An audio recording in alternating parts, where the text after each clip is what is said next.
Is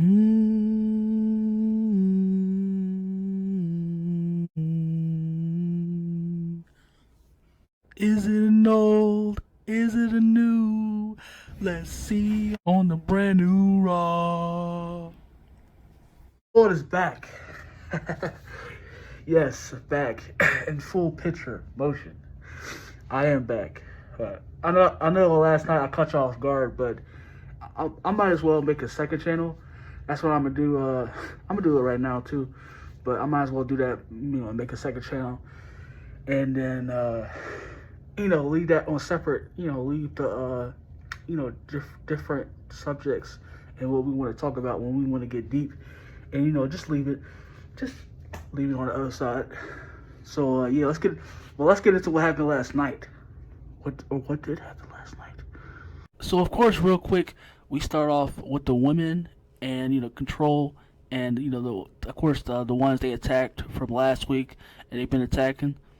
But obviously, if you didn't notice, just like from SummerSlam, from last week, and recently, the women they've been getting a lot of more time, really much more time to shine because this is like the second time. But like when Vince was in charge, that was the second time that he was putting them basically in like the doghouse. Like you're just he does whatever he does with you, and then he'll get to you whenever he could care less. So like that's what the women have been basically been treating like dog shit, and they've they just been thrown out here. They just been thrown out there for whatever, and I can say that I like that because you can tell that Triple H.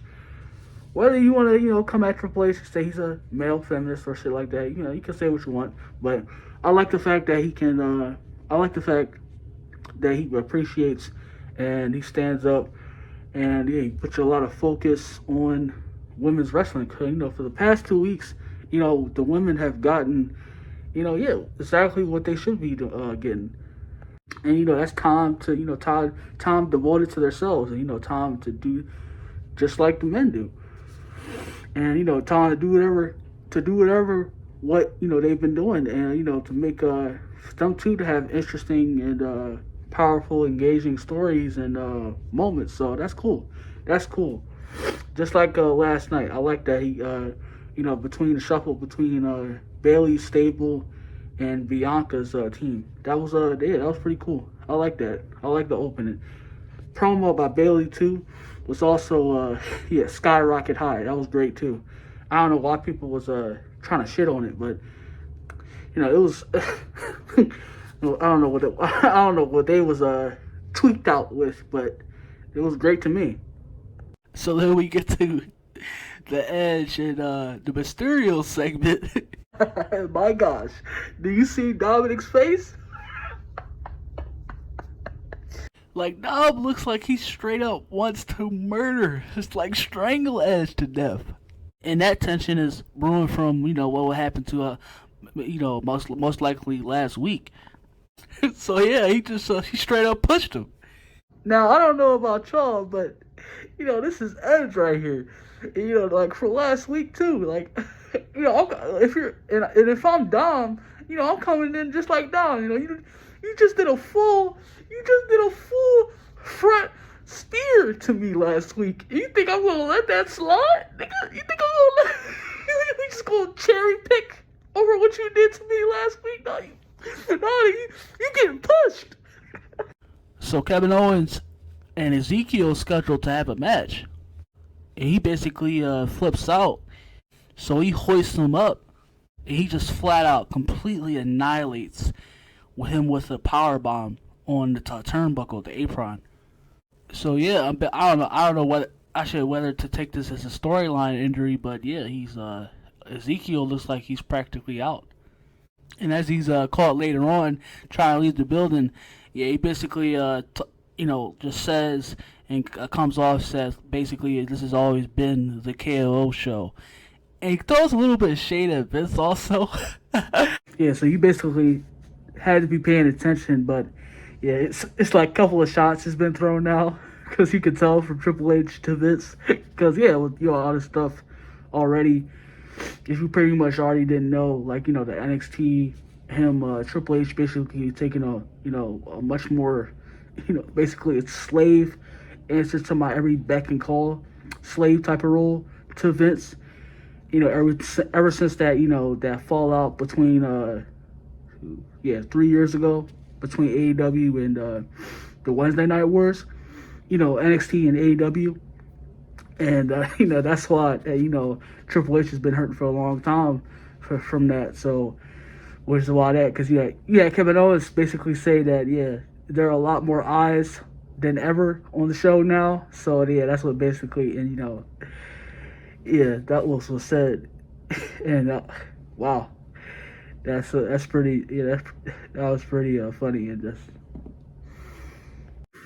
so I'm pretty much guessing that this is the end. This is the end of that. Pretty much the end of what Kevin Owens has been, his booking. That's pretty much been shallow and done to dirt. So, and he's going to get a lot more to, properly be shined and get his time to, roll on. And, just like correctly, be shown much more prominent in the proper light. And I practically said it already if you didn't already know, but as I'll keep on, but I'm not a Kevin Owens guy. I never liked Kevin Owens. I believe that he's a generic, cardboard cutout character and wrestler, especially, just like copying moves from, the move from Stone Cold, obviously, the stunner. And I just feel like he don't, the man doesn't have, I just feel like, the man doesn't have any originality or anything at all. So that's just what I believe about Kevin Owens, and I just don't find anything engaging or interesting about him. So, but you cannot deny that you can't. It's like you can't sit there and say that that this tub of lard has passion, and he has it beaming every time he spits on a microphone, and that's just how it is. I'll say that. That's one thing I'll say about Kevin Owens. He does have passion, even though it's pretty much kind of disappointing that he doesn't have something of his own. Hopefully that this means that the whole Ezekiel character, because that was obviously a Vince McMahon character, but hopefully that thing, that whole character is done with, and we can maybe get Elias back, or basically something better from the wrestler Elias, and hopefully we get something like that back. So then interview between Seth Rollins. He's basically talking more about Riddle, and just wow. The Dana White line. Ooh. At this point, it's like, what can you not appreciate from Seth Rollins? It's like, at this point, it's like, cause he's just too good. He's too good. He's too good, man. Like, he's been doing many great, like, this is like the best, well, I don't know you, but like this, I'll just say this version of his character, him as a wrestler, just overall, like, this is like literally the best iteration of himself for like has been a long time now, and it's just he's too good he's too good of a wrestler right now. And like, I'm liking the rivalry between him and Riddle. That's been great stuff as of recently. And the whole like I just mentioned, the Dana White line, hopefully we get cause I see what Triple H did there. Hopefully we get more of that, because like I said, you got TV-14, not like that's like a curse word, but so you got that more of that range to do. So like I said, you don't need, because we don't need cursing and everything like that. We just like need a lot more clingy, and just hits you in the grabs you by the eye and hits you in the gut. Like, we need a lot of more stuff like that back. And hopefully this is at the start of even more just like, ooh, they really did that? Yeah, I'd love to see more of that. Hopefully we get to see more of that. Hopefully this is only the beginning of what we get to see, down the road. So you probably already guess what happens next. So basically, after the main event, or between AJ and The Miz, no DQ main event is over. This mysterious figure, man, starts to come out of nowhere. So of course he starts to get escorted out. Basically, voila, Dexter Lumis has returned. He's made his return, people. Dexter Lumis is back. I feel like he should have done. I feel like Triple H should have done more to amplify that return, because he could have had.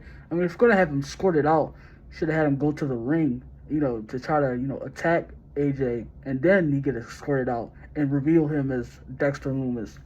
So I feel like that kind of little kind of went under the water a little bit, because also you have people like like the wrestlers that he's bringing back, like Karrion Kross and now Dexter Lumis.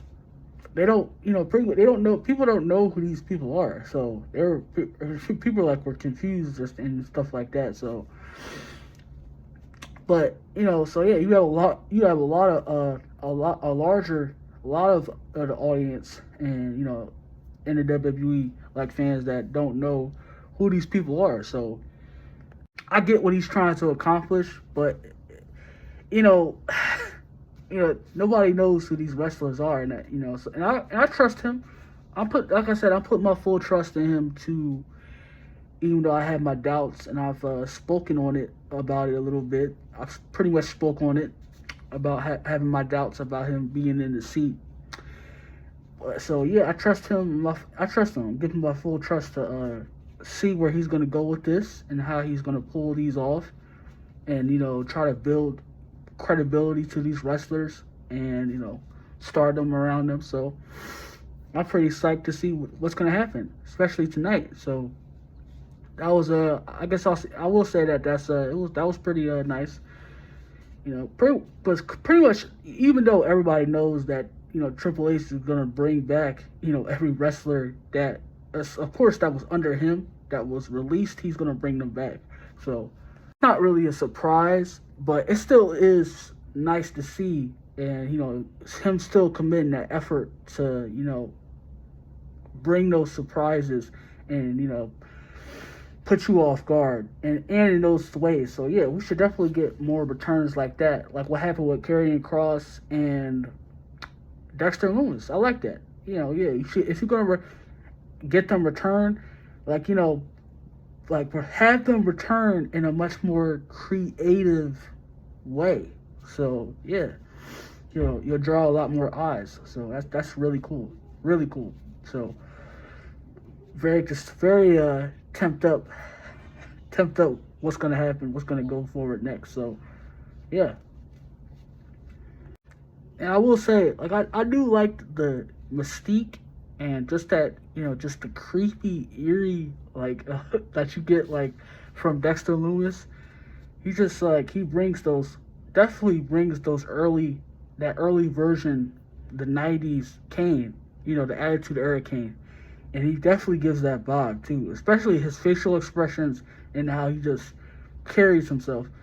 Like I said, I like that. I hope more, too, and I hope that more of those characters return, because you can have him do some really just creepy and just disturbing stuff and really put a lot of people off. So very excited to see what Triple H is gonna do now with Dexter Lumis is back, and how he's gonna properly use him. So yeah, I'm kind of excited about that. So that very gets me interested in seeing what happens next, to see what they're gonna do. So yeah, you had a lot of cool moments too. Like, I don't know why because you had still like Rhea Ripley attack Dominic, and then obviously with Tommaso Ciampa, I thought Tommaso was gonna take it. I for sure thought he was gonna take it. So I don't know if he's just doing this to throw people off, or just like try to say, "Ha, I gotcha," and then he winds up winning.